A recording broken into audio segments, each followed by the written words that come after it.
politique amit amul financement politique amul yooyu yëpp on peut dire que ça n'existe pas ici au Sénégal. non mais monsieur Mbaye. mën naa def benn parenthèse. dañ ni la preuve ménagée par anticipation entre les partis qui ne posent aucune difficulté. fii ku ci wax preuve mënul la bindal nii la fii la ko président waxee ak fii la ko def damaa bëgg rek ñu waxtaan ci xam ni Sénégal ñun ñoo ko moom. damaa bëgg ñu wax ni te ñu xool xam ni Sénégal ñun ñoo ko moom man loolu laa wax man. man ce que j'ai dit tout à l'heure ci président bi loolu c'est lui qui l'a dit hein.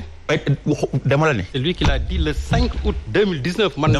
moi j'ai rapporté les propos du président. dama la ne man du ma wax lu ma xamul de monsieur Mbaye. ma néew ma la wax nga loo xamul. non c'est-à-dire néew ma la wax nga loo xamul mais je pense que. da nga ne wax non dama la ne. non mais loolu dinañ ci dellusiwaat non recrutement pour loolu dinañ ci dellusiwaat loolu moom après. loolu dañ ci dellusiwaat mais recrutement kenn jëlul kenn dox si àll ba di ko jël di ko jàngale loo doomu waa Sénégal loolu manque de respect et de considération au Sénégalais le président est plus responsable que nous bu ñu bëggee Sénégal benn yoon bëgg na ko téeméeri yoon te kon li muy def ci Sénégal pour Sénégal dem ca kanam ñun du ma nangu loolu ñu ko wax fii ci parce que loolu du lu président di def. non mais monsieur Mbaye. loolu de moom nag am nga ci monsieur Mbaye on n'a pas dit que le président n'a pas construit des routes. On a parlé rek de ce problème-là. Voilà. Je préfère moi que les routes qui sont vers Almadies ou vers Ngor ñu def fa ay pistes nit ñi mën a dox carrément que ñu concentrer lépp au niveau de la ville parce que boo jaaree fii yëpp amul tali ci koñ yeeg dugg koñ bi yeeg ak fépp amul benn tali. tali daal fii lañ koy gis mais bëgg nañ aussi koñ yi.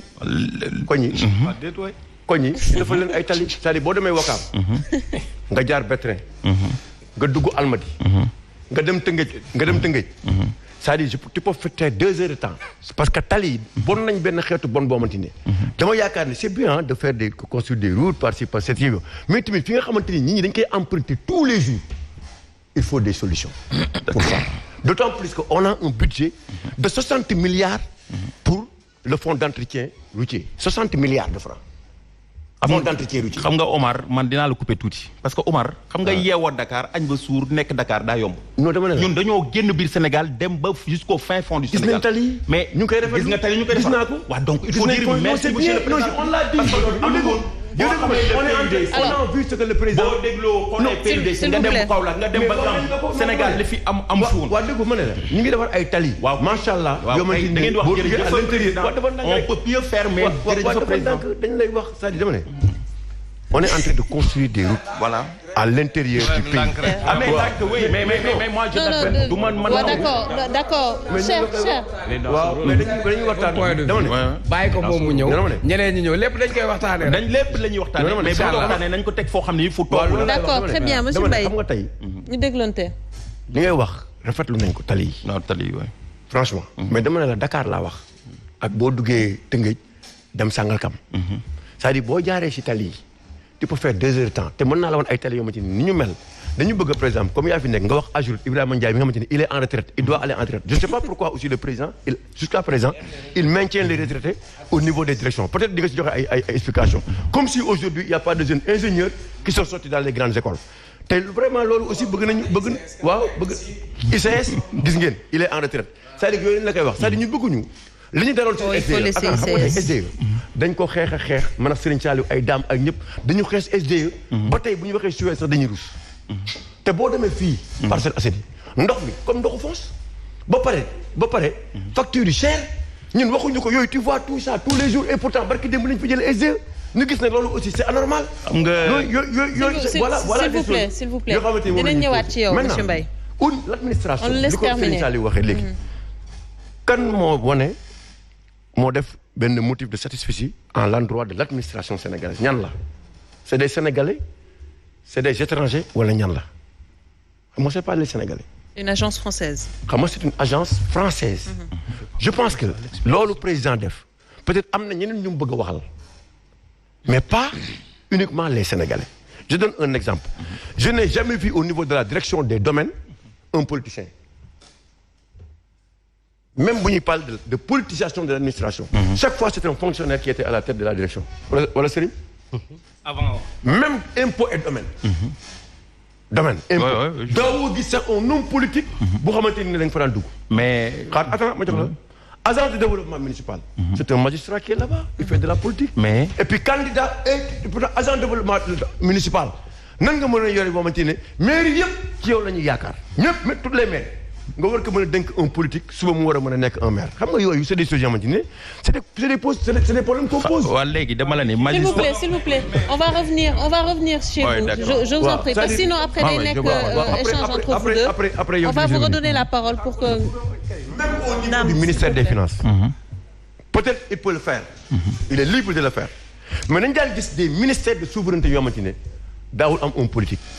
Même du temps de Abdoulaye Wade nga xam ne y avait une politisation du recrutement même daawuñu gis un homme politique.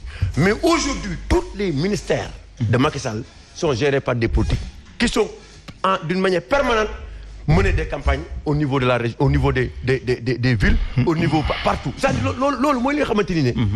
C'est un constat qui est là lan moo ko indi nag jaaxal na nit ñi à ce niveau te musul am Sénégal tey boo demee ministère des Finances.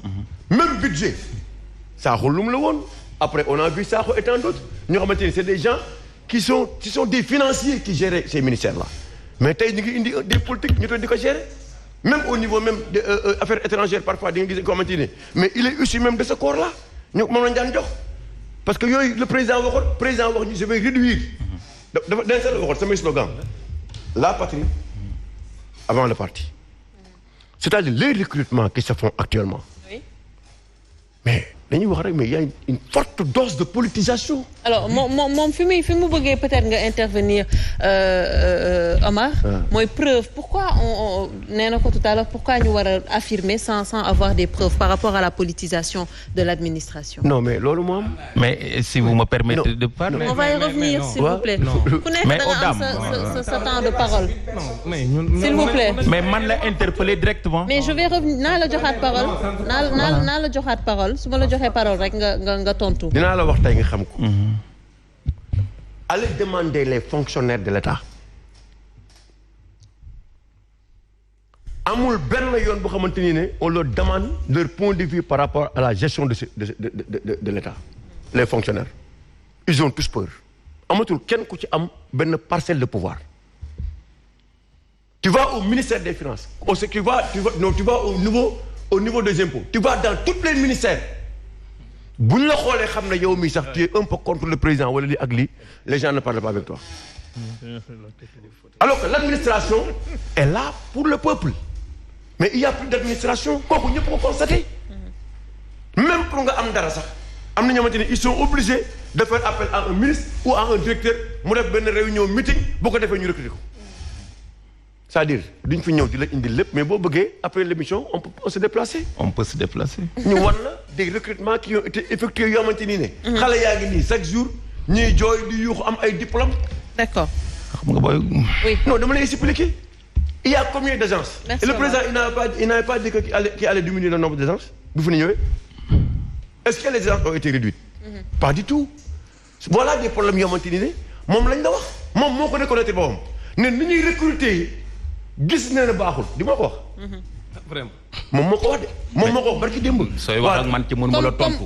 je suis en difficulté. mais buñ ma mayoon ma tontu la ma xamal la ni nga wax du loolu.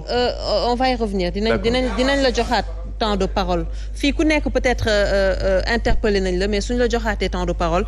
ci ngay tontu ci loolu alors ma ñëw ci yow monsieur Sène parce que gis nañ ko ñu ngi waxu politisation de l'administration tey président de la République wax ci amaana mën nañ jàpp ne que les choses vont changer parce que on se rappelle encore.